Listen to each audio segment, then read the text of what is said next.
Miller, obrigado por estar aqui conversando comigo, aqui para o Pode Ler e Escrever. Fala um pouco sobre o seu último lançamento. E depois, assim, não é o seu primeiro livro, você tem uma vasta experiência, vai pegar a câmera ali, tem vários dos seus livros já lançados, mas Cotidiano Fantástico, sobre o que é?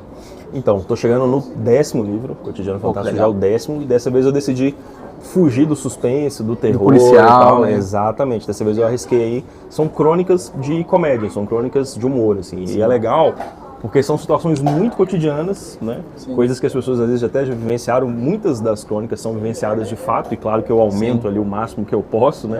O famoso realismo fantástico, tá até além do realismo fantástico, tá bem legal.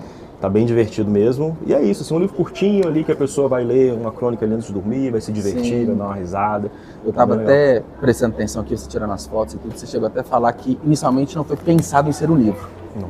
Então, você tem, obviamente, o hábito de escrever, mas também de forma despretensiosa. Não é só escrever para ser um livro. Sim. Acabou que, depois de determinado tempo, você resolveu juntar, isso aqui dá um livro. Foi mais ou menos assim? Isso, é porque a crônica, ela te dá essa vantagem de você... Às vezes você está com um tempo menor para investir na literatura e você observou alguma coisa no seu dia a dia que é interessante. Você quer registrar aquele momento. Você consegue registrar numa crônica. Mas realmente, de fato, eu não comecei a escrever crônica pensando em um livro, não. Eu acho que o livro foi o resultado de ter escrito algumas. Eu falei, pô, isso aqui dá para linkar e dá para formar um livro só. Inclusive, entre as crônicas, eu coloquei umas coisas que são interessantes, são os interlúdios, assim, que são alguns pensamentos de alguns pensadores famosos, e eu vou lá e contraponho eles com uma verdade minha, que geralmente é uma bobajada danada, mas que ficou divertido, ficou legal, acho que você vai curtir. E igual você falou, sua primeira experiência em crônicas, já pensa em mais, assim, é algo que você de fato gostou de finalizar como trabalho? Você pensa em outros volumes ou não? Deixa eu voltar aqui pro meu suspense, pro meu policial. Então, eu gostei muito da experiência, mas a questão da crônica é que o seguinte, qual que é a grande dificuldade do escritor para mim? É ter uma grande ideia. Então, por exemplo, um livro de suspense é uma ideia.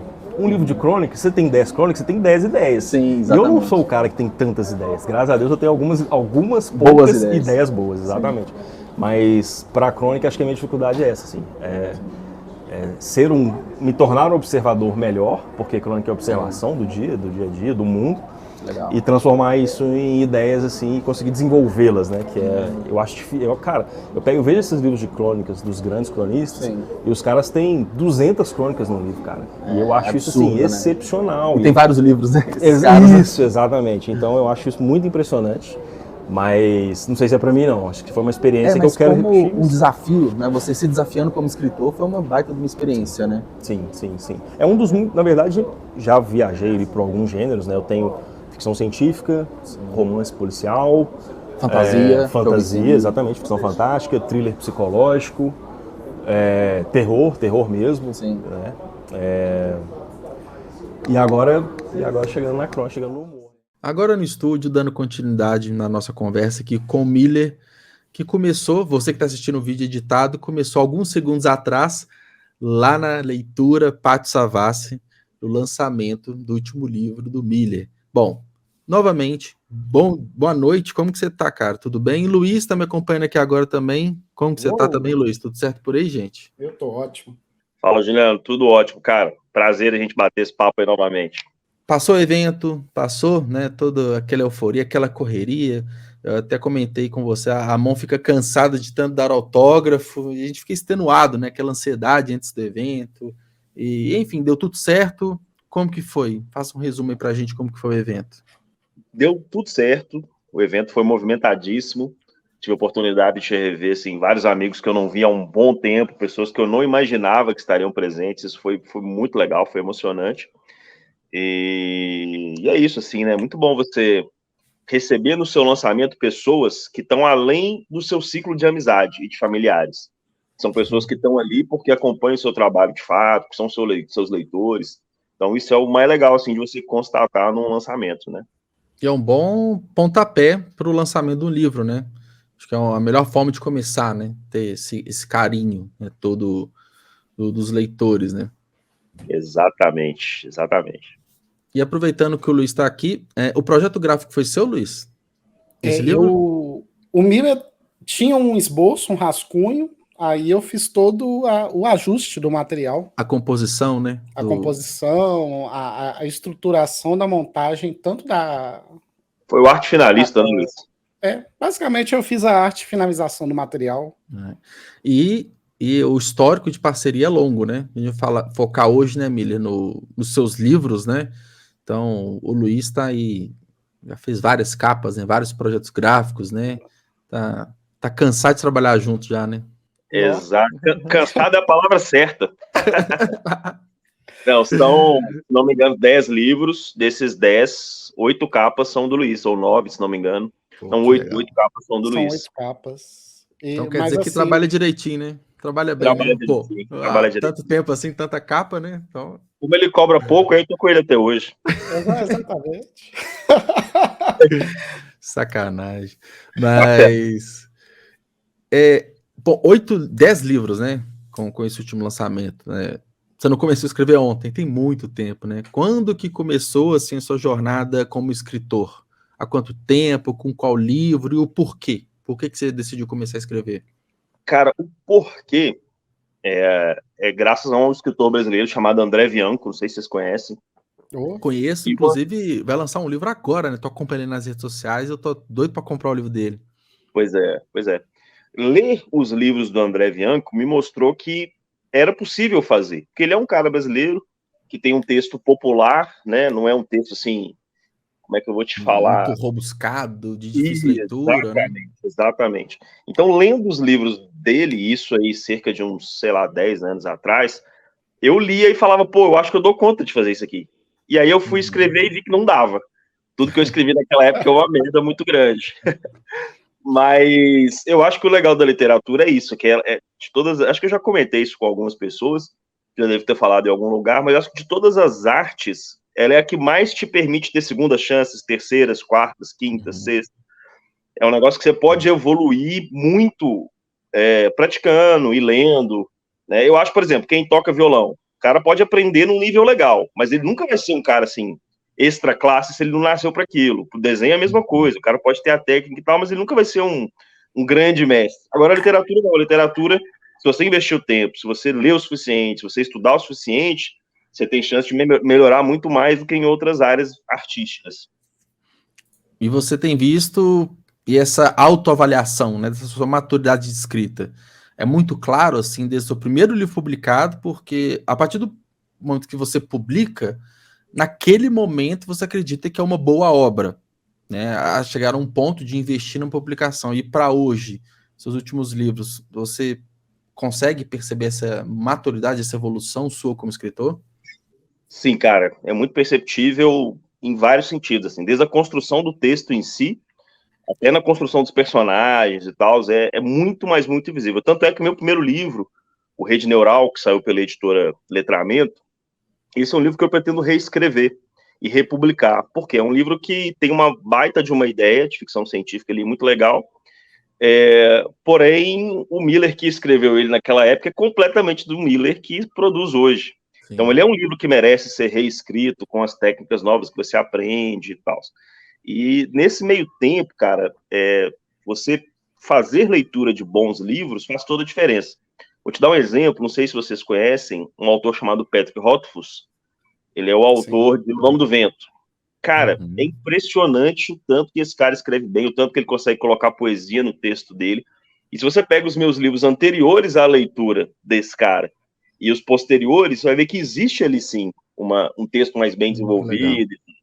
Então, o que eu recomendo para os escritores é sempre fazer uma leitura com olhar de escritor, não com olhar de leitor, porque você vai observando o que as pessoas fazem bem e vai absorvendo aquilo, né?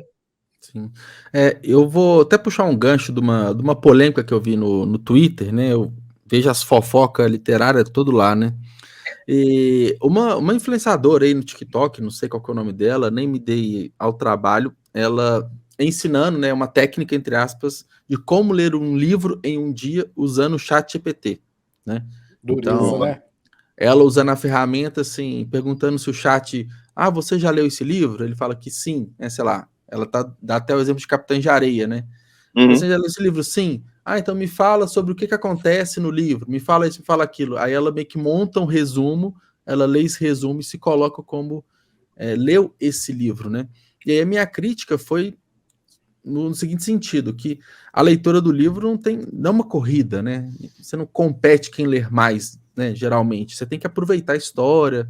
O objetivo não é chegar na última página, é toda a construção. E para a gente que é escritor, a gente está no meio da... A gente enxerga o livro de uma outra forma, né? A gente pensa construção de diálogo, a gente pensa na narrativa, no plot twist, diversos aspectos para a construção. Então a gente lê com esse olhar mais crítico, né? É bem por aí, né? Bem esse ponto que você falou da evolução do escritor, né? Então, se você gosta de suspense policial, uma fantasia, você vai ler autores referência para você ir absorvendo e colocando na sua escrita, né? Sim, é exatamente isso. Até porque, cara, a leitura do livro não é o todo do livro. Cada parágrafo, cada passagem, você vai acabar pegando alguma coisa ali que vai mexer com você, né? Então, absorver a história como um todo é diferente de você absorver as minúcias de cada página, de cada ideia que foi colocada ali, né? E tem uma coisa que é interessante também, porque você pode acabar absorvendo alguns livros de uma forma completamente diferente de outros leitores, né? Às vezes a sua vivência vai te fazer experimentar aquela leitura de uma forma diferente. Da mesma forma que, se você lê um livro hoje, lê daqui a 5 anos, depois a 5, depois mais 5, aquele livro pode te afetar de formas muito diferentes. E não precisa nem ser um livro com um grande requinte intelectual, nem nada, não. Pode ser um livro, pode ser uma comédia, por exemplo, O Guia do Mochileiro das Galáxias. Sim, é um livro que você lê de 5... se você lê esse livro de 5 ou de 10 em 10 anos, você vai ter uma percepção completamente diferente, assim. Então, é isso, a literatura tem que ser degustada, né? Eu gosto de fazer isso também muito com série, né? Séries e filmes, né? Porque eu gosto de imaginar muito, assim, ter uma cena, eu falo assim, como que eu descreveria essa cena escrevendo, né? Porque no audiovisual ele te entrega tudo, né? Às vezes você tem só uma trilha sonora de fundo, mas te entrega cenário, te entrega caracterização de personagens, entrega o que tá acontecendo, o suspense, né? Às vezes um terror, ele é muito... não tem fala, né? Às vezes é só trilha sonora e cena ali. Aí eu falei assim, como que eu consigo transformar isso aqui em texto para envolver, né? E aí a gente vê livros que são adaptados para filmes, né? Eu tenho muito claro na minha cabeça, tipo Harry Potter, né? Que eu li o primeiro quando era criança e depois foi lançado o primeiro filme. E quando eu vi o filme, eu falei assim, nossa, parece que eu já vi. Mas não é porque eu tinha visto, é porque a descrição daquela fantasia foi tão grande para mim naquela época que ficou fácil enxergar depois. Então, aí eu tento fazer o contrário, vejo um filme, uma série, como que eu colocaria no papel essa cena? Então, são exercícios, né, que o escritor acaba fazendo com várias situações do cotidiano. Essa é uma ótima dica que eu vou absorver também, viu? Ainda não tinha pensado nisso. Vou usar isso aqui como exercício de descrição de cena, né? Eu quero pegar um gancho aqui também, aproveitando que o Luiz está aqui com a gente, né? A gente falou mais cedo que o Luiz fez vários projetos gráficos para o Miller. Você pega a história aí do... Como que funciona esse trabalho entre vocês dois, assim, entre o escritor e o profissional, né? Miller, você chega tipo assim, eu tô com esse livro, tô com essa ideia, eu quero a capa assim, assim, assado, o Luiz se vira aí, o Luiz, ele tem que ler o livro, ler a sinopse. Como que é essa troca aí entre o trabalho para chegar no projeto final? Geralmente o Luiz me pede sinopse, pede para explicar para ele um pouco do que é o livro, para ele entrar ali de fato, né, no projeto, até porque ele não vai, eu pelo menos entendo que ele não está fazendo só a minha capa, ele é um cara ocupado que tem vários trabalhos, então nem sempre o profissional que faz a capa vai conseguir ler todos os livros nos quais ele está trabalhando, mas uma síntese daquilo ele precisa, então ele sempre me pede. E aí, depois de eu xingar ele umas 45 vezes, geralmente sai uma coisa muito legal e que realmente é o que é o livro. Mas o Luiz tem essa capacidade, assim, de atingir, mesmo às vezes quando eu dou uma ideia que não é, que ele entende que não é exatamente aquilo que vai ficar bom visualmente enquanto capa, ele costuma contornar aquilo de forma bem o suficiente para gerar uma capa que vai me agradar. Então isso é bem interessante, assim. E do seu lado, né, Luiz, muitos anos trabalhando com Miller, você já sabe, né, o que vai gostar, o que não vai gostar, né, já... porque, na verdade, o Juliano, o que acontece? A gente recebe o conceito, a história assim, assim, assado. Aí a gente vai tentando surpreender o autor, o autor, Sim. e também surpreender quem vai ler, porque vou te dar exemplos.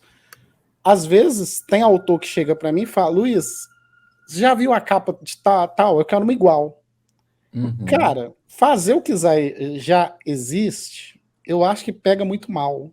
Agora, quando você pega um material e tenta transformar ele no mais original possível, dentro da característica do autor, eu acho que aí a gente chega no ponto-chave do projeto.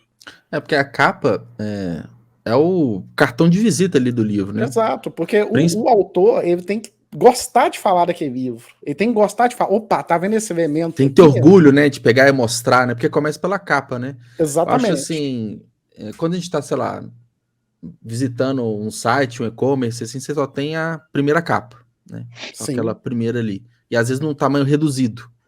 Então, você tá pequenininho ali, então é até um desafio de você entregar o máximo possível ali no título, na capa, porque quando você está numa livraria, né, por exemplo, lá na leitura, você pode pegar o livro, você pode abrir, você pode ler um pedacinho dele, ler a sinopse, quarta capa e tudo mais, só que é esse desafio, né, de fazer algo que vai agradar o autor e ao mesmo tempo vai despertar a atenção do leitor, né?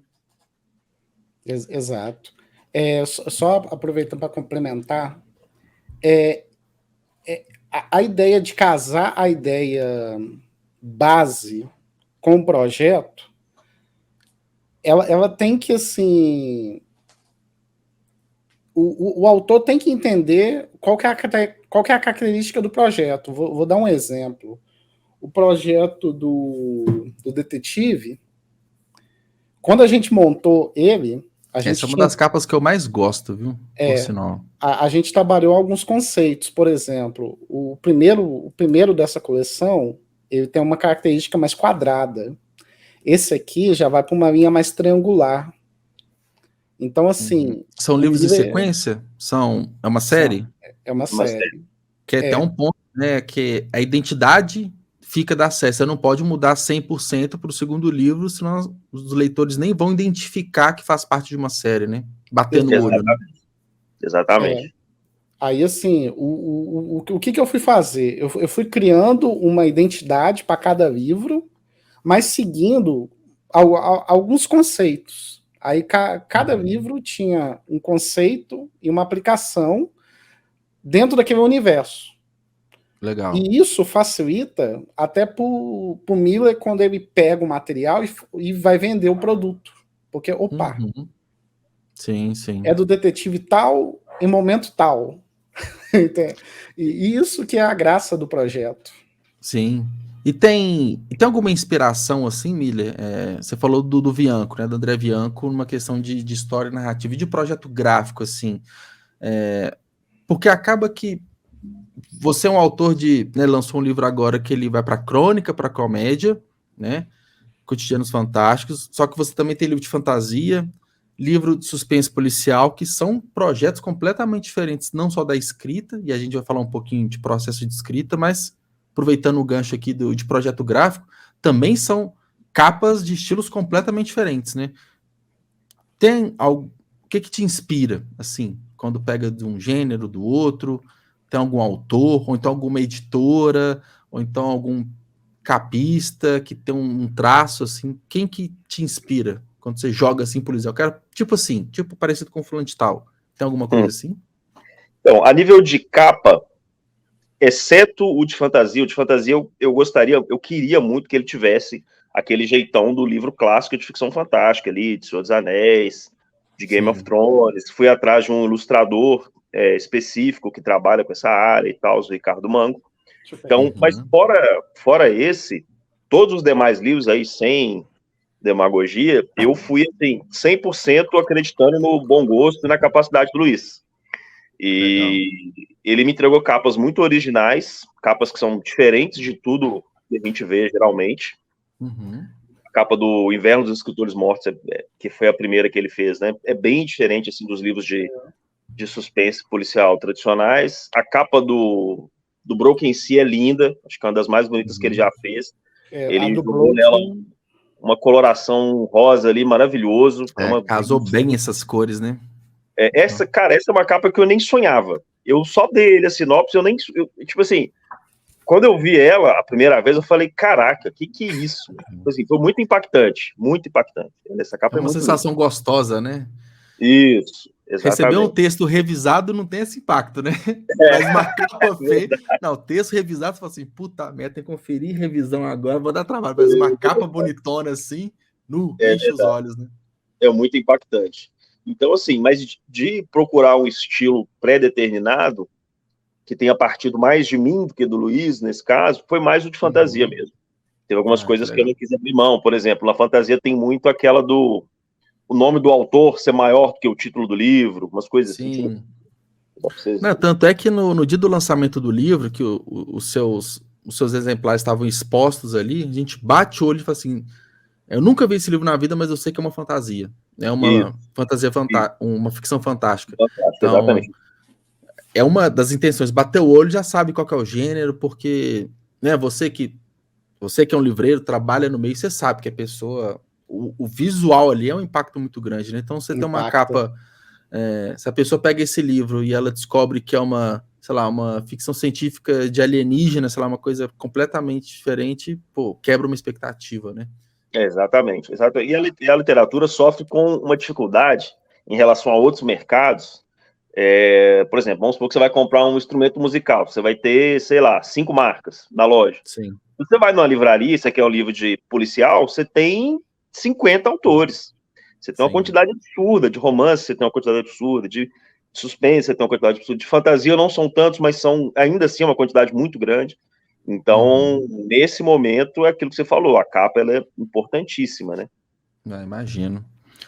E agora pegando um pouco do seu processo de escrita, né? Para ter tanto livro lançado assim, tem que ter disciplina. Não estou falando que é escrever todos os dias, todo momento, mas tem que ter uma disciplina, uma rotina, um hábito. Como que funciona? Até, né, te acompanho no Instagram, vejo você compartilhando nos stories, você está escrevendo, está desenvolvendo novos textos. Como que é a sua rotina de escrita? Cara, infelizmente eu tenho muito menos tempo para escrever do que eu gostaria. Você sabe, além de livreiro, eu tenho uma editora. Então, assim, às vezes a gente está trabalhando em 3, 4 livros de autores diferentes, então praticamente não me sobra tempo para escrever. Acho que a única coisa que me deixa que eu fico triste de fato, de ser o pai do Cris e ter tantos empregos, é justamente essa questão do pouco tempo para escrever. Então, a nível de suspense, eu tenho uma técnica que não foi eu que desenvolvi, não, isso acho que muitos autores já fazem, o próprio André Bianco eu já vi que ele faz, que é você roteirizar o livro antes de escrever. Eu costumo fazer um brainstorm de ideias ali comigo mesmo. Acho que primeiro precisa partir da ideia, né? Acho que um livro precisa partir de uma boa ideia. Você tendo uma boa ideia, você começa a pensar sobre ela, você começa a criar cenas e tal.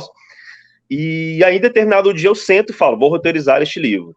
E aí eu faço o cara manualmente mesmo, com fichas recortadas de papel, vou escrevendo ali todas as cenas que eu gostaria que estivessem no livro. Por exemplo, se é um livro policial, eu sei que ele vai ter mortes.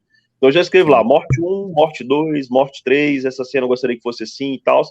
E à medida que eu vou produzindo isso, eu vou tendo mais ideias. E aí o que resta para mim é organizar essas ideias, transformar aquilo em capítulos, ou seja, só tópicos, né?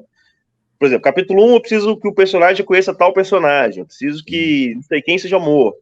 Então, quando eu sento para escrever isso, tudo está roteirizado, cara, eu escrevo muito rápido. O Inverno dos Escritores Mortos eu escrevi tipo em 3, 4 semanas no máximo. Acho que eu nunca fiquei mais do que 4 semanas escrevendo um desses livros aí. Exceto o de fantasia, que são uns 8 anos aí escrevendo, mas com muitas idas e vindas, e com aquela melhora de ler outros autores e ver que eu poderia ser melhor. Então eu voltei várias vezes do princípio para melhorar o texto. Então foram muitos anos disso. Mas na ficção policial, cara, não falha. Eu ter o roteiro pronto, eu sento ali em poucos minutos eu acabo escrevendo um capítulo, né? E aquilo que a gente conversou, inclusive, no dia do lançamento, Juliano. O difícil é ter uma boa ideia. Acho que o difícil é ter uma boa ideia. Né? Por isso que eu não consegui um livro de crônicas maior, porque eu acho dificílimo.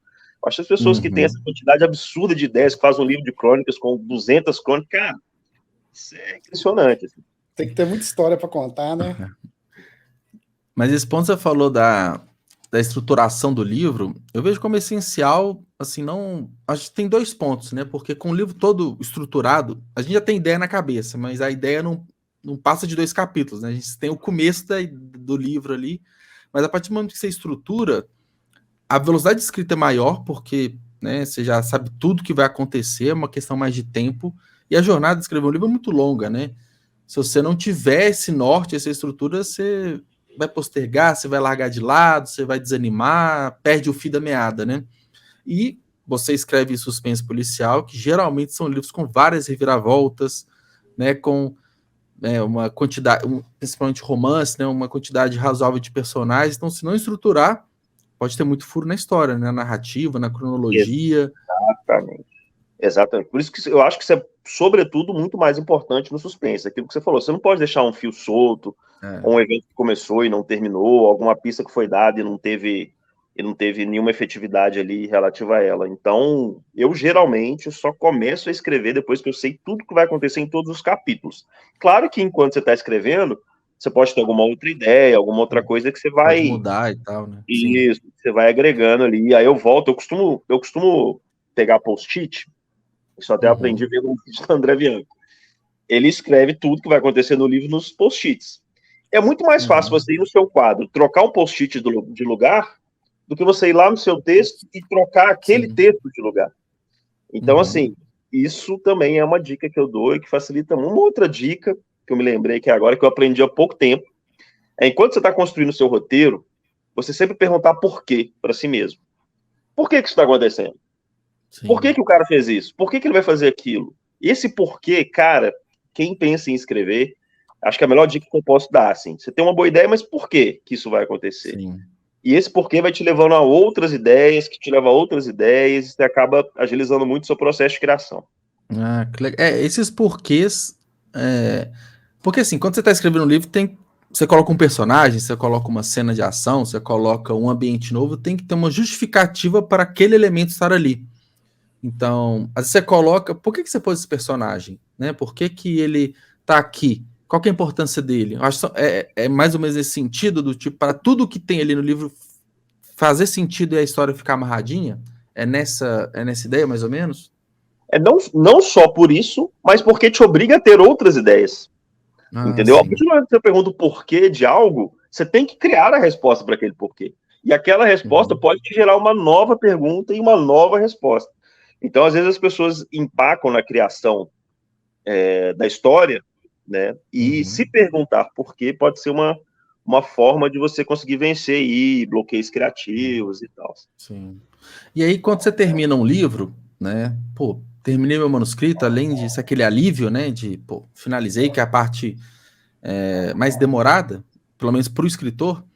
Qual que é o próximo passo, né? Os seus livros, eles são publicados pelas 7 autores, acho que é um caminho muito natural, né? Não tem outro caminho. Mas aí vai depois para revisão textual, leitura crítica, como que é o pós-escrita? Antes de tudo, ele acaba indo para os meus, justamente o que você falou, leitura crítica, são os meus leitores beta, na verdade. E aí, depois deles me xingarem bastante, e eu corrigir um bocado de coisa, aí costuma ir, sim, primeiramente para um revisor, né, que é quem... porque o processo, para você que escreve, né, você vai entender que o processo de escrita é completamente diferente do processo de revisão, assim, a leitura que é feita é completamente diferente. Você acaba... A minha teoria é que o escritor não percebe os próprios erros porque ele não está lendo de fato, ele está lembrando do que ele escreveu. Boa parte, a mente está completando aquilo, então você não está vendo vogais e sílabas, você está lendo a passagem inteira, né? Então isso te atrapalha muito. Então o revisor é um trabalho importantíssimo por causa disso, né? Tem muita gente que até usa uma técnica que terminei de escrever, eu vou descansar esse livro aqui durante 3 meses, depois eu vou ler o livro, porque você meio que desintoxica, né, da escrita e consegue uma visão um pouco distante mais crítica, né? e mais próxima de um leitor. Aí então faz algum ajuste, pode ver algum erro de cronologia, de sequência, depois passa para o revisor, né? E aí revisou o texto está redondo, aí vai para a parte gráfica, eu imagino, né? Diagramação e tudo. É por aí mesmo? É por aí, é por aí. As minhas diagramações, geralmente, sou eu mesmo que faço. Uhum. Tô nessa aí de exército de um homem só, então, diagramação, catalogação, todo esse processo. Registro, né? Os registros, né? Tudo. ISBN, ficha catalográfica e tal, e geralmente sou eu que faço isso da editora, exceto quando eu acho que é um projeto que merece ali um olhar de alguém mais experiente naquela área específica. Por exemplo, trabalhei um livro de astrologia recentemente. Eu senti, mesmo tendo trabalhado no livro, que alguém que já tivesse diagramado livros de astrologia pudesse, de repente, ter dado um olhar diferente para o livro, né? Sim. Mas os meus livros, eu sei exatamente o que eu quero, assim, então eu já vou já mais muito ciente. mais prático, né? Exatamente. Sim. Romance em geral, me agrada muito diagramar, sabe? E pô, pegar um romance aí, né, um padrão, entre aspas, né, ali na casa dos 300, 400 páginas, você vai demorar ali uns 2 meses para escrever, né, nesse sprint, mas pegando essa etapa toda aí, leva quanto tempo? Desde do insight que você teve, a preparação, escrita, edição, publicação, tem mais ou menos uma... Varia muito, assim, varia muito. Varia, né? Varia muito. A parte escrita da maior parte dos meus livros, como eu te falei, de suspense, todos foram muito rápidos por isso, assim, porque a parte da escrita e da preparação dos textos da escrita nunca passou de 4 semanas, 5 semanas no máximo. Assim. E aí entra o tempo do capista, de impressão, de revisão de prova de gráfica. Então, assim, 60 dias, 70 dias, por aí. Costuma ser bem rápido. Legal, é curioso, porque talvez seja rápido, né, assim, até por conta de uma questão de agenda, de horário, igual você falou mais cedo, né? Tudo muito corrido, tem que aproveitar muito bem os horários que você tem ali para dar vazão, né, na escrita, na produção, enfim. E você tem... E como são seus planos de lançamento, assim, né? Teve algum outro lançamento esse ano, além do livro de crônicas, ou não? Como que tá 2023? Não, meu último livro foi lançado na Bienal de BH, no ano passado, em maio. Isso. Tem um ano, foi no finalzinho de maio do ano passado, isso. Isso, exatamente, esse aí, Luiz, o volume 3, do Detetive Borzagli. E de lá para cá, eu tenho trabalhado só no livro de ficção fantástica, que esse não tem jeito, esse toma muito mais tempo. Entretanto, no meio do caminho, eu queria muito publicar alguma coisa agora, esse ano, então eu voltei os olhos aí para o livro de crônicas, que era um negócio mais simples de trabalhar. Mas a minha agenda para o futuro agora é tentar terminar de escrever o de crônica, o de fantasia, a segunda parte dele, né? É a modologia, essa é só a primeira parte, né? É uma sequência. Eu preciso que sejam três, preciso de 3 trilogias. Mas chegar aí o final do ano com esse livro, pelo menos escrito, e aí primeiro semestre do ano que vem ter a publicação dele, e no segundo semestre, mais pro final do ano, o último livro do Fred, para encerrar ali a série, ou matar esse detetive e ficar livre dele mais rápido. Já deu, né? Já deu. Eu falei com as pessoas no lançamento, as pessoas chegavam na mesa para eu assinar, e eu falava com elas na hora de despedir, eu falava com eles assim, gente, nosso próximo encontro vai ser no velório do detetive Borzagli. E todo mundo me xingava. Mívia, vamos aproveitar, contar a história desse livro aqui, que eu acho muito interessante, que teve a divulgação na revista da leitura, não sei se você lembra, que eu acho que ele foi o segundo livro mais vendido daquele ano. Foi. Na livraria, sim. Na livraria, sim. O que acontece? Eu vendi muito livro porque eu tive a sorte de ser livreiro e vender meu próprio livro. Então, isso foi uma sorte muito grande, assim, né? A pessoa chegava na loja e queria suspense, então eu indicava o meu livro e colocava ele junto com demais livros de suspense. Só que a minha sorte é que o Inverno dos Escritores Mortos, ele tem uma sinopse muito vendável. Não sei se essa palavra existe, mas vendável. E é o seguinte, é um assassino que mata somente escritores, da mesma forma que os escritores matam os personagens deles nos livros. Então bastava dizer isso para que a pessoa se interessasse. E aí, só de Inverno dos Escritores Mortos, são 5 mil livros vendidos. Mais de 5 mil, né? Agora são 5.200. Legal. Então só de Inverno. E essa esse texto pronto para se dizer, que eu já repeti sei lá quantas vezes, né, milhares de vezes para vender. 4.000 vezes. Então, muito mais, porque tem os que eu não vendi também, né? Então, 10.000 vezes. É porque eu lembro que nesse ano você vendeu 4 e um quebrado. Sim, Porque o que acontecia? Eu rodava as leituras, fazendo a venda dos meus livros, eu estava de folga, ia para as lojas, ia abordar cliente, fazer venda e tal. Mas o pessoal das livrarias começaram a ler também os meus livros, eu presenteei os livreiros, e em todas as lojas todo mundo gostou muito dos livros. E aí os caras começavam a vender mesmo na minha ausência. Então, certo dia, um dos coordenadores da livraria, o Vicente, me mandou uma mensagem falando: Miller, tô vendo aqui a lista dos 250 mais vendidos da Rede Leitura, e o seu livro está aqui na lista do país. Eu tô assim, mas como assim? Se o livro só está em 5 lojas em BH, como que ele pode estar nos mais vendidos do país? E de fato estava, assim, não era uma posição muito próxima, não era cabeça não, mas estava ali, entre os 100. Mas então, não tem, se tivesse a distribuição nacional, por exemplo, certamente estaria mais para cima, né? Pois é, uma distribuição nacional acompanhada de presença do autor para apresentar o livro para os livreiros, os caras serem presenteados com o livro.